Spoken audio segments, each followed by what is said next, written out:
Le marché des transports publics s'ouvre à la concurrence. Pour être plus compétitif, MRB s'est organisé pour permettre les synergies, favoriser la complémentarité, optimiser les ressources et rentabiliser les moyens. Un maître mot anime désormais ce département, efficacité.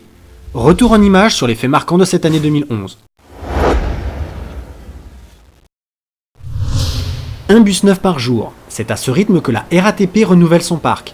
Une meilleure disponibilité et une qualité de service accrue pour plus d'efficacité.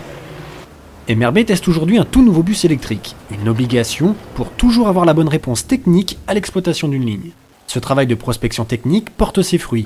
La RATP a gagné le premier appel d'offres dans Paris Intramuros avec la traverse 17-18e. La RATP maintient et exploite une ligne d'autobus, le Montmartre-Bus, depuis une dizaine d'années.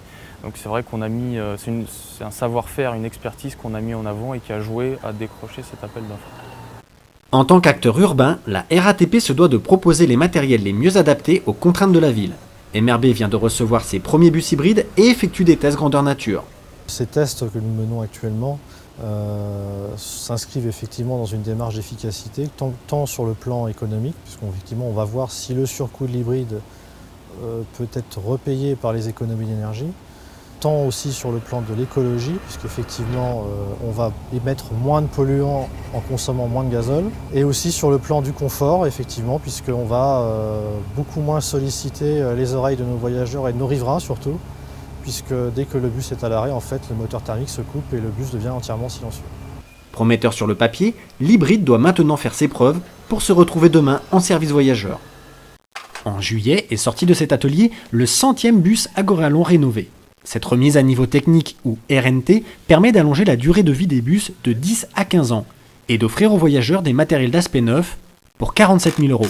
La remise à niveau technique des Agoraël a fait l'objet d'une étude technico-économique qui nous a permis de voir la rentabilité de ce projet sur les années à venir. Et c'est une des raisons pour lesquelles ce projet a été lancé pour, un certain nombre d'années. La RNT permet ainsi d'économiser 500 véhicules à l'achat sur 30 ans, soit 165 millions d'euros, une réelle efficacité financière. Prise en charge de la dépêche, impression des plans et mise en place au point d'arrêt, toute l'information voyageur est maintenant traitée par le même service. Avec un contrat ambitieux et pourtant. 95% des interventions, des signalements doivent être traités sous 48 heures. Aujourd'hui, on est au-delà, on est à 98%. Entre le moment où le dépêche a été faite et la pose du plan de ligne, moins de 24 heures. La preuve que l'efficacité passe aussi par la simplicité.